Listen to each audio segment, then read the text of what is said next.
We have 3 games that we have to chat a little bit about before we do the previews. Lisa, you were on the call for some of them. I know people are probably excited to hear your thoughts on that as someone who sort of saw them back to back. We'll start with let's start with in order. We'll go chronological for everyone here. I know when we usually do these live recaps immediately after match conclusions, we start with maybe the most freshest match, but because we're doing this the following day, we'll just go in chronological order for everybody. There was a midweek match on Tuesday. Angel City versus Houston Dash. Both teams going up against each other for the first times with 6 matches played respectively so far this season between them. This one ending out in a 0-0 draw. Lisa, remind us and everybody of the picks that we made for this game. For this one, you had a draw between these two, and I had Angel City getting the win. But yeah, a scoreless draw between these two sides. I mean, you had predicted that, right, with your draw. No, I think I remembered choosing a draw, but I couldn't remember if I put a score line on it, and I don't believe I did. But I gotta say, Lisa, this game for a 0-0 draw, I felt it was a pretty exciting game. I think that there are maybe perhaps some casuals, out there who watch not just NWSL but maybe soccer in general, and maybe the idea of a 0-0 draw isn't something that is intriguing or thrilling or exciting. But I loved this match between these two teams. Some of the things that we talked about in previewing these, and some of the things that were sort of the defining things for me in choosing a draw was, the fact that Angel City has maybe cooled off a little bit after kind of starting out, the regular season kind of hot there. And then Houston Dash not going to be having somebody like a Rachel Daly in the fold. And the fact that it was a midweek match, sometimes these midweek games have a certain level of energy or tempo or whatever within them. And maybe the unfamiliarity for me between these two sides with all the kind of encompassing things that were going to lead to a draw. But it was still very exciting to watch. Some really good individual performances, I think, out on this pitch. What were some of your takes on this game? Yeah, I mean, I was impressed with individual performances. I think that's a really good way to put it. Someone like Danny Weatherholt, I think, had a good game in the midfield for Angel City. Doing more than she had in previous games with Angel City, right? Like, I'm looking on an individual basis, performance by performance, and the consistency was a little bit better. Her confidence on the ball, her ability to open up, switch the point of attack. We saw that a lot more against this Houston side than we had previously with Angel City when Weatherholt was playing in that role. Defensively, Angel City is good. They're pretty sound with going up against a team like Houston. Yes, they were without Rachel Daly. She's gone from the Dash for the next few weeks ahead of the Euros. So Houston's going to need to get used to not playing with her. But it was a pretty one-sided game, and one-sided in terms of like actually location on the pitch. It was all happening down one side of the pitch. Elizabeth Eddy had a lot of action. Maria Sanchez, Chapman, as well as Lucy and Endo. Like that was the side of the field that all of the action was happening on. And when Weatherholt did pick up the ball, she was one of the few players looking to switch it. When you have press coming in from the weak side, popping into those holes, Weatherholt was looking for press to open it up and switch it, which needed to happen for Angel City. June Endo, so fun to watch. This player is all over the pitch. You think that it's gone to the other side of the field. There's no way Endo could have an impact right now, and somehow continues to be involved in the play and do incredibly impressive things.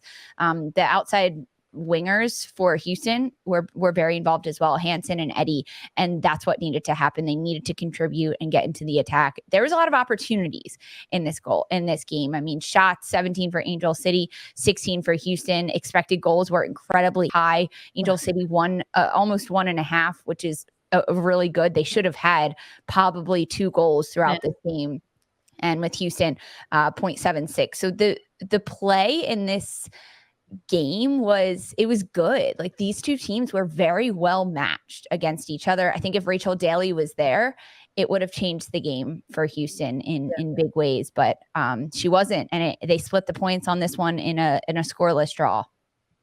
Yeah, I'm with you. I think maybe I hate to talk about a player that wasn't there, on this night with the pitch. But we chatted about it in the preview, and we're echoing that now in this recap with missing somebody like a Rachel Daly. And it just sort of feels like with that this streak that the Dash have been on, it was going to be evident that was going to be maybe a little bit of a disruption, sort of missing, having her absence, in light of kind of this attack that we've been seeing from Houston with Sanchez, with Prince, with Daly, this really, really kind of a fun and exciting front line for them. But I liked that we still saw them so active in this game. I liked the adjustments that were made by Loudon in this one, in Daly's absence.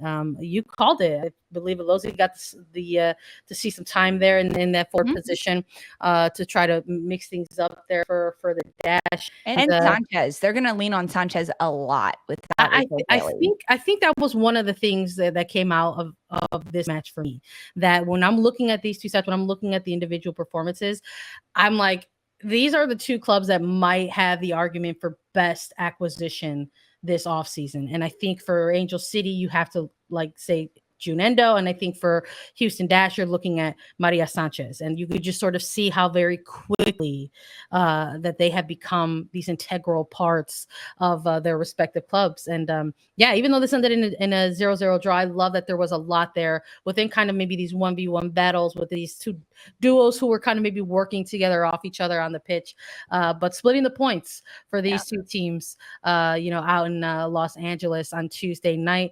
Let's keep moving with the draws, because that's what ended up taking place throughout midweek. It's a lot of draws. We're still gonna give you guys our picks and what they were, just to expose ourselves. I believe with Chicago Red Stars hosting Washington Spirit. This was the first match of the Wednesday night doubleheader. Two teams with some heavy legs, a lot of matches under their belt so far. I think for the picks, I think we both went Chicago. We did. We both had Chicago in this one, playing in Chicago, Bridgeview, Illinois, SeatGeek Stadium. And I know you were at the game. I was on the call for this game, so we were very tuned in, of course. And I had texted you before and said something along the lines of these starting lineups, because Washington Spirit had thrown a bit of a curveball, at least for me in the broadcast booth, after speaking with Chris Ward and kind of hearing what he said. And he alluded to that there was going to be a lot of rotation, and this was a game to give players rest, which we saw. Rodman did not start. Sanchez did not start. They came off the bench at halftime. But the starters for Washington were players that hadn't played a lot of time together on the pitch. Elwell, Hatch, Goff up front. The back line pretty consistent for Washington, as it has been. Kingsbury in goal, Helfrey, Staub, Sonnet, and Rodriguez along the back line. But then Feist, Rotter, and Almer in the midfield. And this trio of the midfield unit was something that Ward was pretty excited about, and excited to see their consistency and growing in. And it's a very different look to have Feist, Almer, and Rotter in the midfield than it is to have Sanchez in there, because Sanchez plays incredibly different than a player like Feist. Feist is someone that really likes to keep possession of the ball. She's going to take 1-2 touches, get rid of it, find the easiest simple pass, and keep possession. So her touches are incredibly high, and her ball movement and her pass completion is incredibly high. However, her chances created aren't as obvious as chances created by Ashley Sanchez. When Sanchez picks up the ball in that attacking midfield role, she immediately goes forward. And that was the difference in watching the first half to the second half. And I'm not trying to jump ahead by any means, because the first half was all Chicago. They had a great attack. Stevens is really fun player to watch. I've been loving watching Ella Stevens and Mallory Pugh. There were moments when there wasn't enough support, and that's where you could see the heavy legs and the tired legs coming into play when they were passing around. Chicago had so many opportunities in the first half. Yeah. It was all Chicago, frankly. They kept so much of the possession, and Washington was just looking to defend and sit back. And then at the halftime, Washington bringing on Sanchez and Rodman, then it ignited a spark in Washington that changed the momentum of the game. Being at the game, what did you notice, especially from the first half, and what Chicago was able to do? Oh, 100%. I'm in agreement with you. I think Honestly, it just goes back to when the starting 11s dropped. Quite frankly, I just sort of felt like maybe for head coaching and Chris Ward, maybe there was a little bit of recency, within his process there. Because we saw maybe something similar just about a week or so ago between these two teams, where Petroselli and the coaching staff really started a bunch of their first year players and their rookies and tried to give them the opportunities first to have a good performance against a pretty talented Spirit side. And here we are a week later, and we're getting heavy rotation from the Spirit. So it was kind of maybe like a little bit of a swap for me in terms of perspectives. But I think in this game, I think you're spot on. I saw one very good first half performance from the Chicago Red Stars, and then I think you saw a very good performance in the second half from the Washington Spirit. It was evident that perhaps maybe some of the game plan was for Chicago to try to take it to the team and maybe get a goal and continue to chase down the game through the second half. But they were getting into a lot of dangerous spaces, I noticed, which was good. And you want to continue to see that development with Pugh and other attackers for Chicago.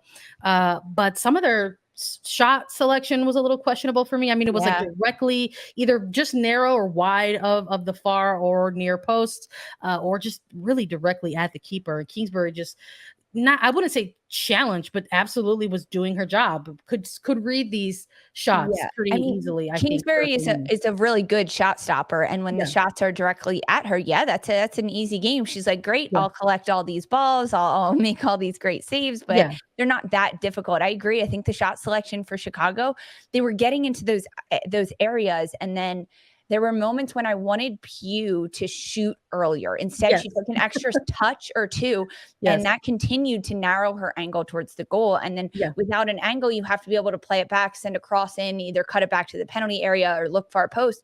And there weren't enough runners in the box because of heavy legs and just not a lot of support. So 100%. That was it. She needed to pull the trigger sooner, and maybe this would have been a different game for sure. And I'm curious if maybe that was something that she was tasked with, by the coaches, because there were moments where I was watching this live, and maybe you don't see that on the camera because the camera's typically following the ball, but I could see in the body language of Pugh at times a little bit of frustration setting in, just because you could sort of see that teammates, she was on the ball at times and constantly looking, like her head was on a swivel at moments, and looking for the extra player, looking for the extra outlet, and just not seeing that. And I think maybe in having the hold up and making that extra pass versus taking the shot, maybe limited even more options for the team in the final third. So although Washington in the second half had more control and possession of the ball and a bit more energy than Washington, with the rotation of Ava Cook coming in up front, taking out Stevens, I think the play between Cook and Pugh was much better than Stevens and Pugh. And as you mentioned, Pugh was looking around. She was looking for teammates and looking for support.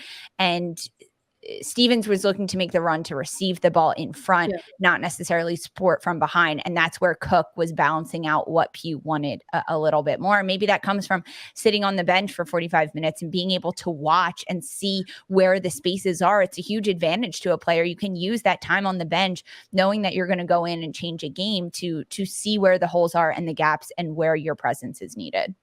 Yeah, 100%. I think it absolutely was a tale of two halves. I think when you have players like Sanchez or players like Rodman who are able to come into the second half, automatically things are going to shift. Those are two players who do not need a long time to kind of shift things for their team. And you could see it. I mean, they absolutely not only leveled things, but clipped certain stat areas, like for shots, total shots, or even shots on target within this game. But it definitely hit midweek o'clock for me in this game, right around, I would say even earlier than the 70th minute or so, but definitely 75 to 80.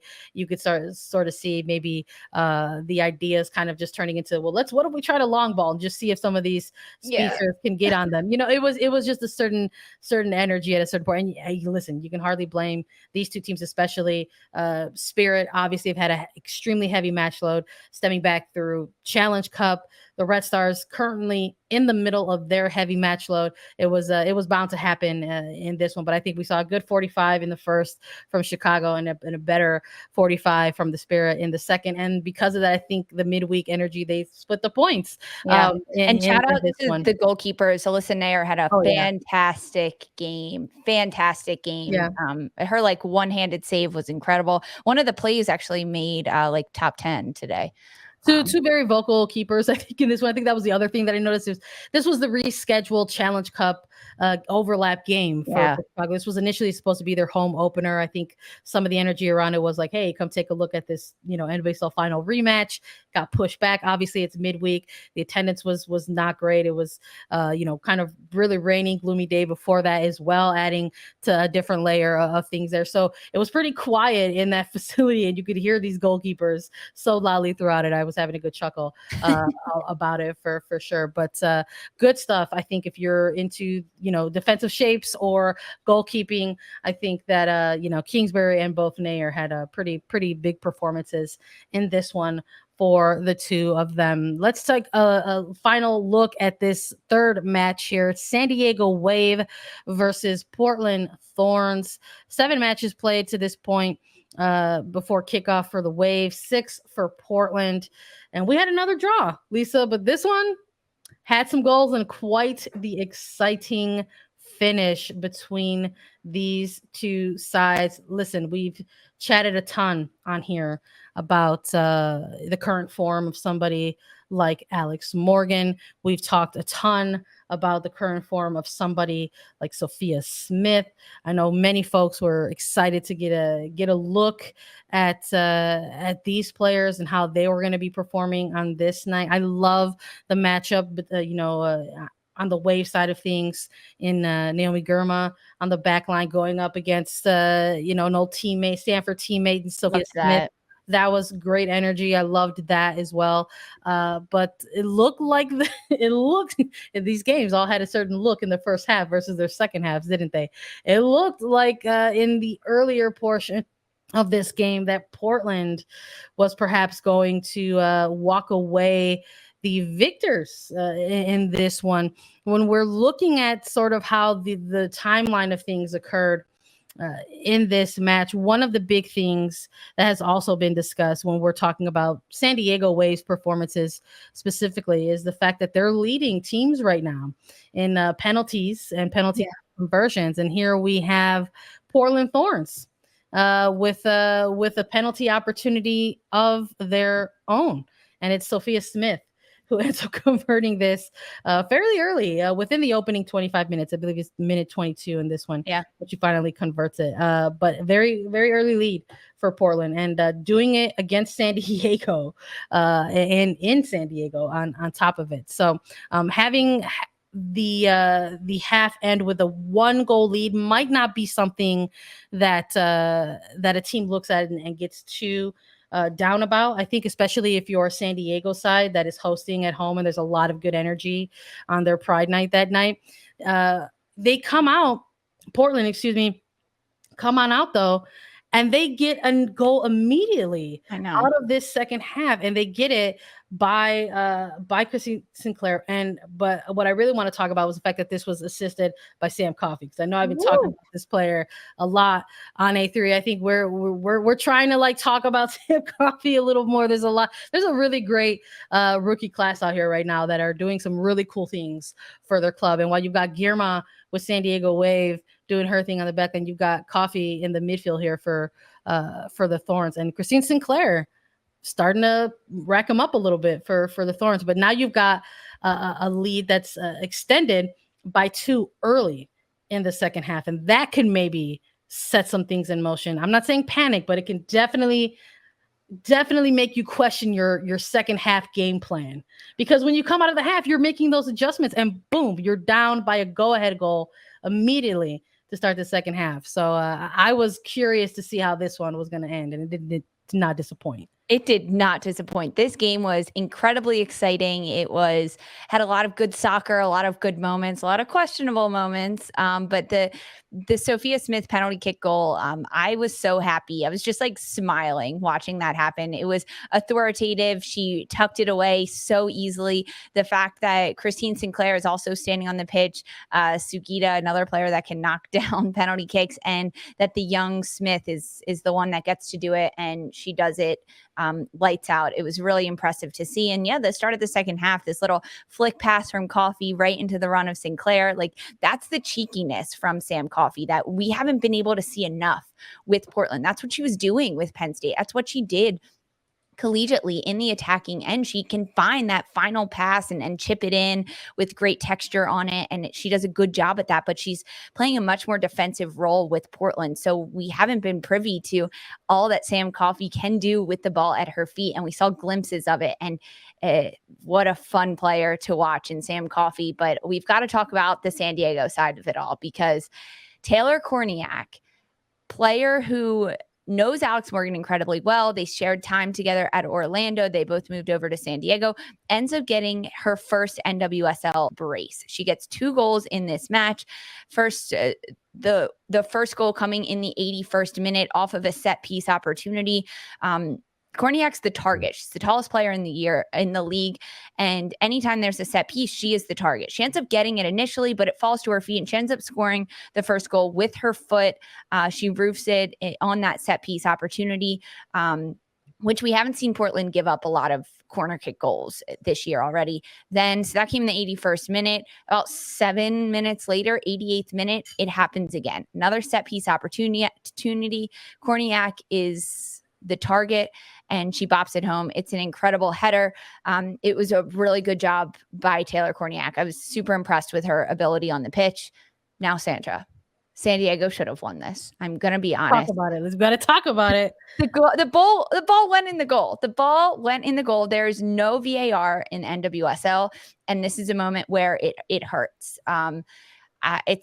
It's hard to totally fault the officials because this game happened so fast. If this happened in a Premier League or a Champions League game, they probably wouldn't have called it a goal and it would have gone immediately to VAR. And then they would have determined what happened. But these officials in the NWSL, they don't have that luxury of having even 3 seconds to think about that decision. It's a split second decision. Yeah.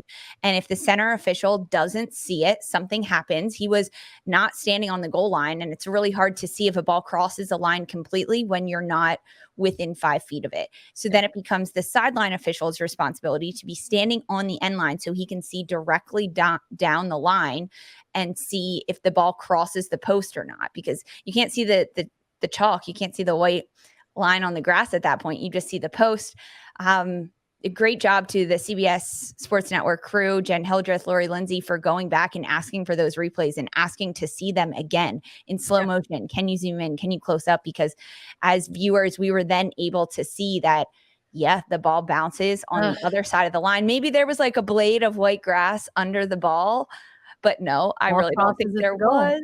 I don't think there was. And yes, that's kind of what happened. But San Diego continued to fight, right? They ended up splitting points with the Thorns. They came back and they were able to get 2. But man, I was frustrated for them. I was frustrated for them too. Listen,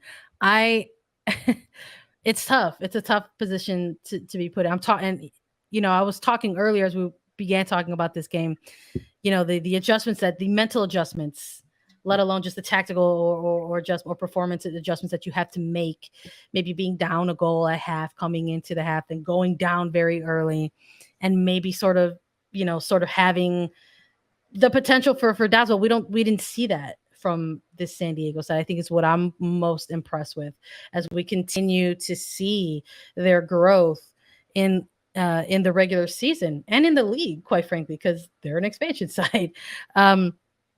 I love that didn't deter them or have something like frustration settle in for them. I love that Corniak comes out the hero on this one in this match. She's been huge for this San Diego side. I think her time in Orlando with different coaches, I wouldn't say underutilized, but just not utilized in a way that could benefit the team around her. And I think her time with San Diego, the short time so far, we're starting to see what a player like Corniak can do. I mean, yes, everyone's chatting about Alex Morgan and in the form that she's in right now, leading the team in total shots, leading the team in total shots on target, leading the team in goals. But who's number 2 right behind her this entire time has been Taylor Corniak. Yeah. So to see this player finally get the breakthrough in that way on the score line, I'm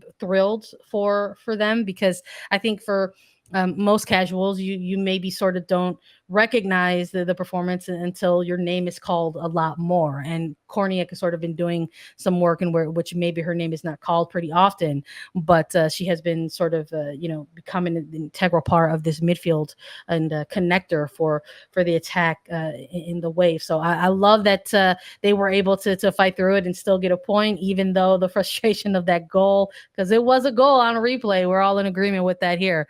Yep. But still seeing just sort of the fight, the energy, and the team to be able to sort of rally behind her and each other and kind of get the result was incredibly cool. And I think if you're Portland, you're looking at this one and you're saying, maybe we should have had 3 points in this one. But I love that we are here talking about 3 draws in 3 very different ways on the recap portion of this episode. You like it? I love it.